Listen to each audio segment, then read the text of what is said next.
This talk that we have now is given by the fabulous Fabrice. He said I have to say it's fabulous. It's very important to him. So fabulous. Fabrice has been at Google for over 20 years. So he has a lot of experience, has seen how the company is growing.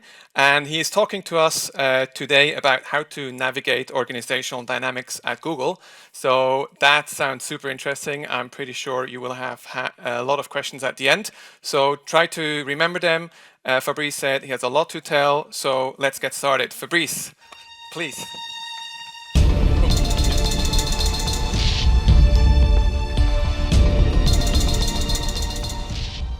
I was expecting this music, that's nice. So who says navigation says winds and headwinds? So I'll talk about friction, headwinds, and why companies become slow as they're growing. So this is the plan of the talk. The problem being the organizations growing, the headwinds that are emerging. We'll go through a few tools to diagnose, to try to understand why this happens, and talk about a few strategies. So let's get into it, right? Every company wants to be fast, startups, big companies alike. But in practice, every single thing becomes slower over time. Things just get friction. And so why does it happen, right? I mean, is there a force? Is there somebody making sure that your projects are failing, your projects are derailing? Some people think it's work from home, hybrid work, those things are slowing down, of course, execution. Maybe the code base, it's growing, it's making compilation time slower, it's making debugging slower. I guess I would update this slide now to talk about the model training, but similar idea. Is that what makes things slower? Quite unlikely, right? And we'll talk about a few tools here. One of them is called Headwinds and Coordination Headwind in particular. And it's a force that happens to grow in every company, and that is mostly invisible, and that knowing about and talking about it in terms that are relatable and we understand helps to diagnose and to fix. So it grows in every company, and you can't do much about it. And as it grows, it makes essentially everything harder, coordination, but also project execution. So we'll study it with a few unusual tools, so bear with me for a second. Slime mold and militaries, right? So there are two types of companies, roughly. Top-down companies, bottom-up companies. Let's start with the easy ones, top-down. Top-down companies, the military is a great example. There's a chain of command, and essentially orders flow from the top to the bottom. No big surprise there. The metaphor I would like to use for bottom-up companies is slime molds. So slime molds, in labs, you have this thing where yeast is growing, and the way it can be modeled is quite interesting. It's like agent-based modeling. You have a few simple rules that capture a lot of dynamics, and that's the kinds of things that I'd like to talk about here. How do we model those things?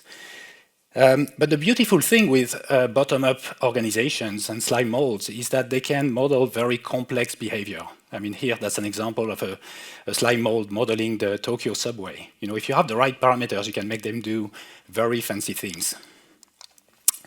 So, of course, each type of organization has their advantage. Here you can see a list. I won't go through it. They're well understood. And organizations fall somewhere in that spectrum between bottom-up and top-down. Traditional companies, of course, are a little bit more top-down by historical type of evolution. The tech companies, especially the Silicon Valley type of tech companies, are notoriously more on the bottom-up side. Google is really, really on the bottom-up side. There's been books written about it, and that's really part of the culture. Other companies, not as much. So over time, of course, the big companies, are trying to shift a bit more towards the left-hand side and try to emulate the tech companies, which is nice to see. I guess I couldn't resist, showing that for a few seconds. That's something that at Google made a few rounds. It's a comic by Manu Cornet.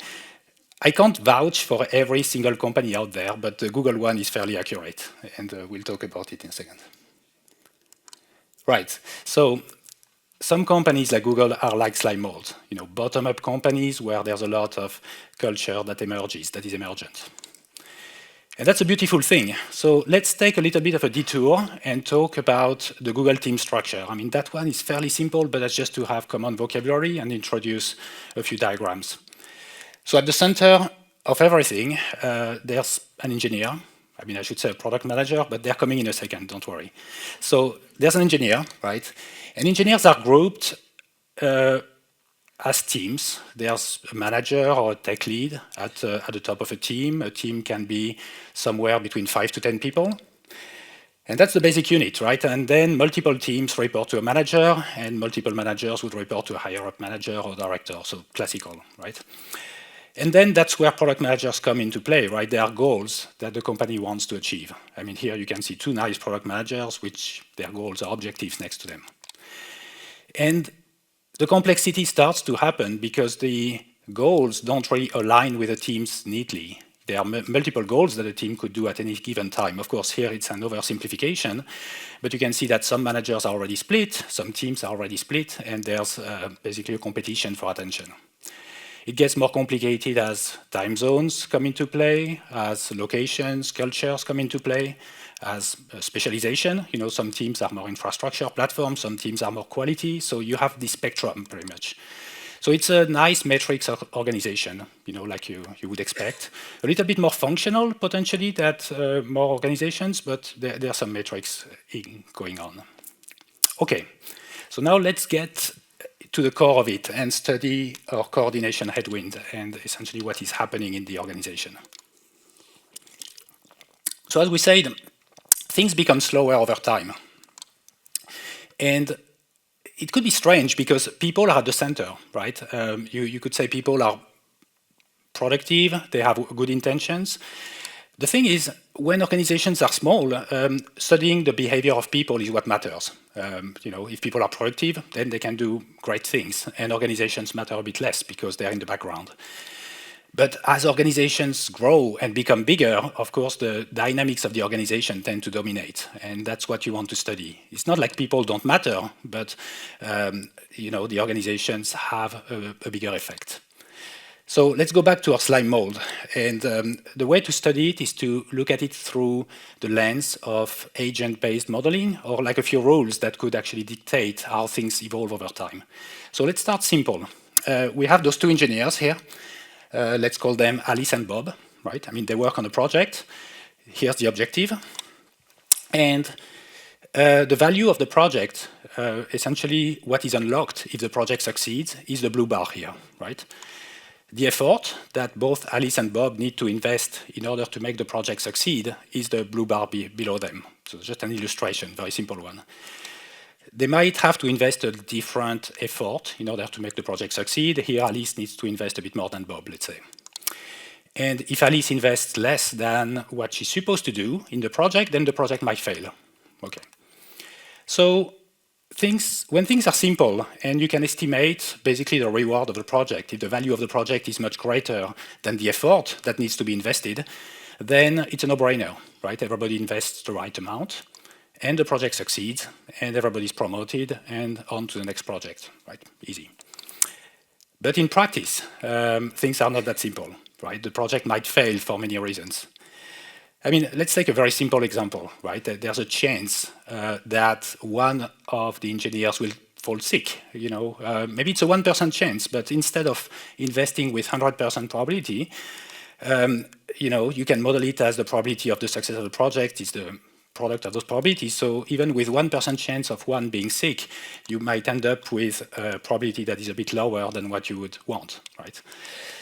And of course, a project doesn't happen with two people only, right? I mean, if you add a third person to the project, okay, still okay, right? I mean, 97%, I can live with that. But again, projects don't happen with 3 people, You have 10 people, and, things start getting a little bit out of hands. And that's still a very simple thing that we modeled. In practice, things get a little bit more complicated when you add multiple goals that are competing for the attention of a given engineer, right? So Alice here has to decide where to invest her time and effort between all those goals that have different values. And chances are that she will hedge. She will basically try to have dependencies. She will delay some projects in favor of some others.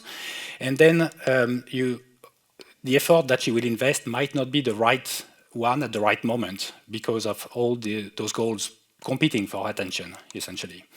So even if you're conservative and you say there's a 5% chance that the effort she invests is a little bit less, it goes down a lot quicker than before, and that's something of a concern.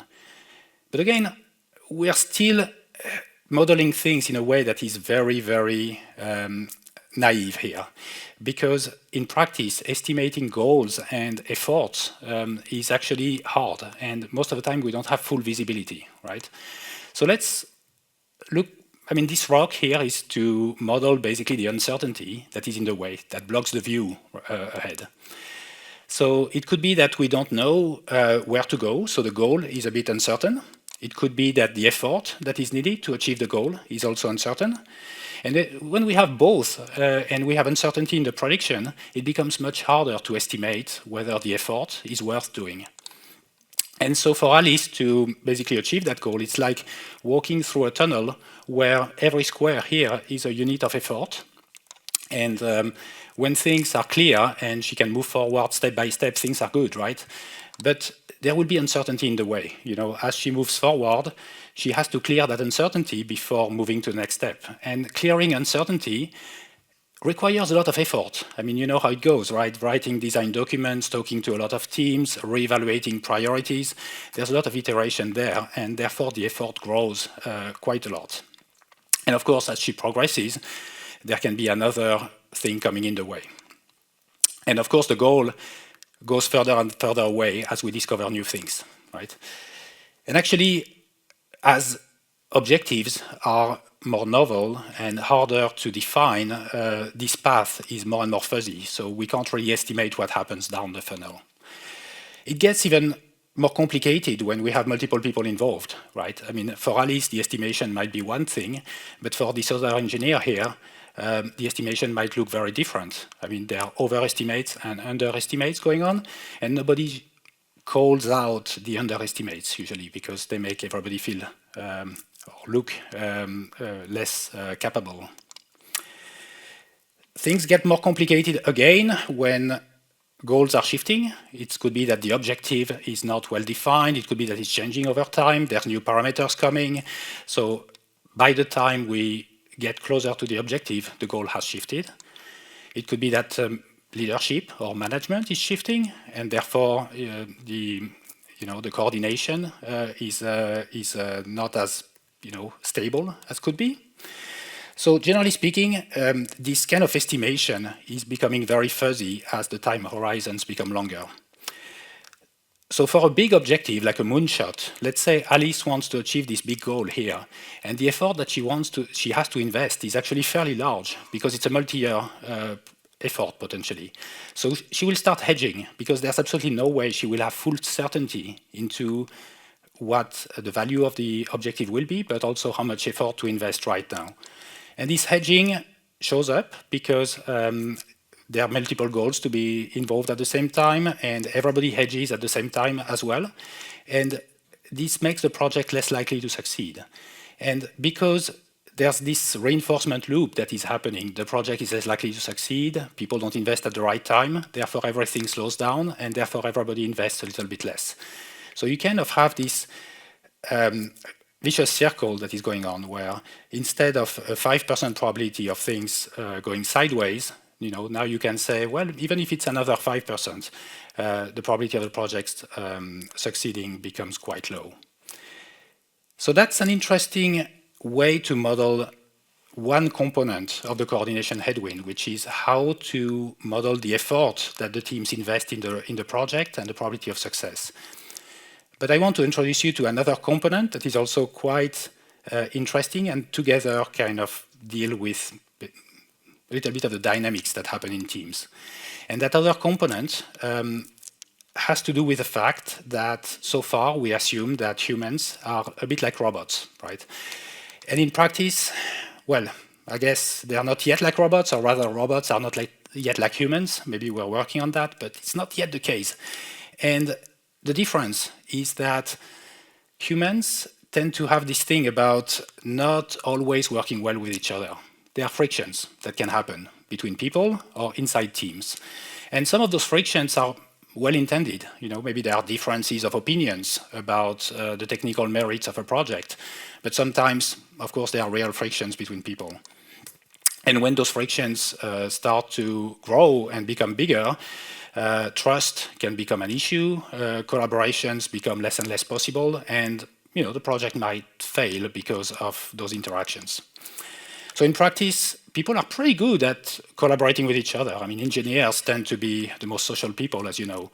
So things are working out well, except that there are many people involved in a team, right? And each of them needs to collaborate in some ways. So if you start thinking about all the pairs of collaborations that might be involved, well, the chances of friction are much higher than you would normally expect. So when a friction happens, you want to deal with it relatively early, because otherwise it gets out of control. Trust starts basically getting worse and worse. And the reason that those things tend to happen, I mean, here's an example. If Alice and Bob, for example, want to have a meeting, let's say, and Alice is late for the meeting. From her point of view, it might be because traffic slowed her down, or there are external circumstances. From Bob's point of view, it will likely be that Alice didn't care. Intrinsic values, maybe she doesn't care about the project. Maybe there's a trust relation that will be broken by that. So usually there's an attribution imbalance or asymmetry between the two. So any friction becomes a trust issue very quickly, right? So the way to address it, usually, if a friction happens, you want to involve a third party, somebody that can fix it quickly. And that tends to be the manager, right? I mean, the manager is here for those kinds of things. And they will have a one-on-one with each, fix it, everybody's happy, problem solved. The thing is, it's very likely that Alice and Bob won't be always reporting to the same manager. Projects tend to span multiple teams and be very large. So even if the common manager is 2 layers up, then Alice would need to escalate to her manager, who basically talks to Bob's manager, right? And maybe they figure it out together. But it's also likely that because the teams are different, each will take the side of their report, and they will have different culture, different objectives, maybe different ways of working. And the chances of the friction festering and becoming bigger is heightened. And by the time they escalate to their manager, maybe it's too late. So in practice, Alice and Bob are less likely to escalate. And so the friction might grow and grow until it becomes a little bit too late. So the more managers or the more layers there are in the organization, the less likely Alice and Bob are to escalate and actually to get their differences to be resolved in time. So the way to model it could be a formula like this one. Again, it's oversimplified, don't read too much into the numbers. But something that says that the depth of the organization or the number of degrees of separation between the engineers working on the project conditions basically the probability of a friction becoming an issue, right? So the more layers, the more, the less escalations there will be, and the more friction risk there, things could happen. Of course, you multiply by the number of interactions in order to achieve a project, and you get this organizational headwind, or other component in the probability of the success of a project. So taking those two components together is, let's be honest, oversimplistic. It doesn't explain, probably 90% of what happens in organizations, but it's already very useful to see some of the dynamics at play and see what could happen, in bottom-up organizations, because there's always a way to deal with those problems. The organizational headwind, which is time.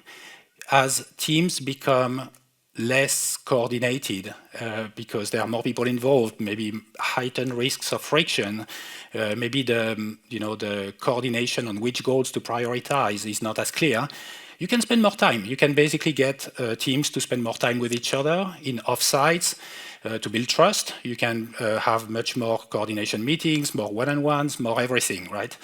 But time is not free. time is time. And as organizations grow, the time needed to achieve anything grows with the organization.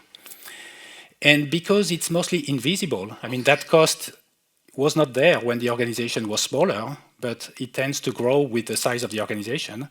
People don't really account for that time, so they invest the same amount of effort, expect the same results, and are frustrated, which leads to burnout and leads to a lot of side problems. You can have engineers investing into some sort of heroic behaviors, to counteract the fact that the organization is playing against them. They would typically go against the wind, in a sense, do things disregarding, the organization or the forces that are against them, and just achieve things by themselves. But it tends to create even more headwinds, because that coordination, or lack of coordination that derives from the fact that people have heroic behaviors is basically coming back to everybody. Another way organizations tend to fix it is to strive for perfection, to have much more tracking, to make everything more interlocked in some sense. And that's a plausible way to do it, but it makes everything even harder and slower. So I'll go a little bit quicker. So over time, our engineers become less and less motivated, essentially. And leadership has no idea because there's lack of escalation, and those kinds of things are mostly invisible. So things take a long time, and well, I guess everybody cries. So what to do about it? In the last couple of minutes, I want to give a few recipes that I've seen working, or at least that can mitigate some of it. So embracing the fact that organizations that are bottom-up are like slime molds, and we can think about it this way. Let's first talk about a few things that are not really working. The first one is to ignore the problem. Okay, that's not solving things. The second one would be to try to change the culture, to go top-down, to start imposing a command and control type of organization over our bottom-up slime mold.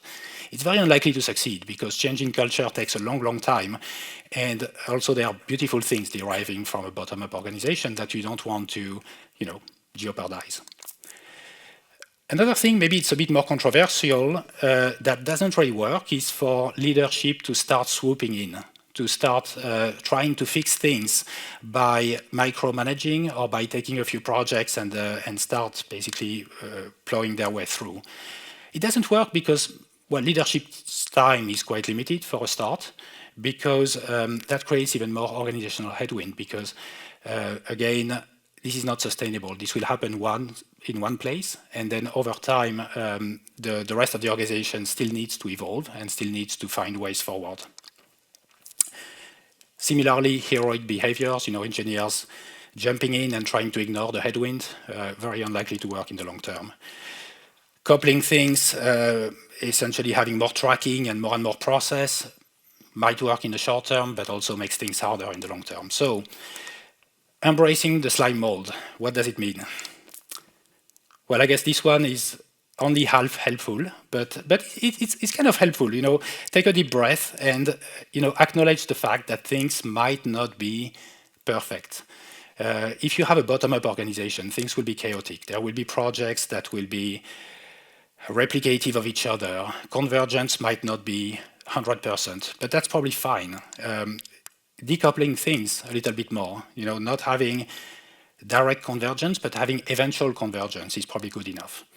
A good example for that is what we call moonshots. So at Google, there are a lot of those projects that are many years away, that are ambitious, that we want to achieve in the long term. I mean, sometimes there's a North Star, which is the eventual objective, and the moonshot tends to be the objective that we want to achieve in a few years. But aiming for the moon is very hard, right? I mean, it's like a scatter shot. There's just so much uncertainty. I mean, we saw the talk before. With everything that is happening in the industry, what are the chances that we know what will happen in 2 or 3 years? So instead of shooting for the moon straight away, we have this concept of roof shots. So a roof shot is something that gets us a little bit closer to the moon, but is achievable in a finite amount of time. I mean, typically a quarter or two. And has intermediate value, unlocks something for the organization. So it's like de-risking the project. And if we have enough of those roof shots, one after the other, we might not hit the moon in the straightest possible line or in the cheapest possible way, but because every intermediate step is well understood and unlocks some value, the chances that we'll get there is much, much higher. Especially again in the bottom-up organization, where every step can be coordinated. Because in practice, you will have multiple teams that need to aim for the moon at the same time, and that's very hard to achieve. But again, with those roof shots, you have a chance at every step of the way to recalibrate the teams together and to basically shoot in a straighter way. Maybe I'll skip that quickly. I'll come back to just in minus 0 minutes to a last technique that I think has been fairly effective to counter the organizational headwind, which is that coming back to the Google type of hierarchical structure, if you have one goal in particular that you think is very important for the company to achieve at a given time, and you select that goal, and instead of going through the whole organizational structure, you select instead the few engineers that can be contributing to that goal directly and bypass essentially the whole organization, right? I mean, those virtual teams, as they're being called, are essentially a way to bypass the organizational headwind and the prioritization headwind that I talked about before. So you have a very direct way of prioritizing this thing for the short term. So that works, but it's called a virtual team for a reason. That's because it's there for some time, but it disempowers basically the management structure. So you don't want that to happen for too long, right? So I'll conclude here. With bottom-up organizations, you kind of want to take a deep breath, make sure that things happen in a bottom-up way, behave a bit less like a builder that gets frustrated when the construction materials don't work well, because they never work well for you. Instead, be more like a gardener. A gardener is basically a leader that would see things growing around them and try to make sense of all of it and basically take advantage of everything growing around them. That's what I covered. And I want to give a quick credit to Alex Komorowski, who was at Google before and has introduced to me a lot of those concepts that I talked about in this talk. Thank you very much. Super, thank you so much for this great presentation. Loved the formulas with the emojis. Great. I think we have time for one question. Who wants to have the honor of asking the question? Cool. We have somebody down here. Hello, very nice presentation. I can see an engineer being in the managing position. Thank you. Amazing. Yeah, my question is like, from what you say, it's very interesting that as the company grows, the cost of process is something that needs to be accounted in measuring the efficiency. Right. So I'm just thinking in a very broad scale, none of the company managed to survive very long, right? In terms of, no, there's very handful of company that survived 100 years, which is a 1% lifetime. So you think the cost for most of the failures is this one, or at least after attaining certain threshold, the chances for failing becomes higher because of this, or there are so many other factors that we left out in this equation? It's interesting. No, very, very good question. I don't think that particular headwind, I mean, it just makes things slower. But that's a very good thinking that companies end up failing because they are not relevant anymore. And one of the components of not being relevant is probably not being as reactive, as quick as potentially the disruptors in the, I mean, there are also innovators' dilemma and other types of things that can happen. So it's a good question whether, you know, big companies that want to behave like startups are actually doomed not to be able to, and essentially, you know, fall behind. Yeah, well, I would say there's probably some truth to it. You know, I can't tell you whether it will happen for. I mean, those companies that we're talking about here, whether it's Google or others, are relatively young. You know, they're 25 years old, but yeah, over time, it's possible that new ways of dealing with things that are more efficient, are less possible to adopt by the bigger companies because because change of culture is very expensive because of all those things that we talked about in terms of everything is hard, right? Organizational wise. It's a good one. I think more about it.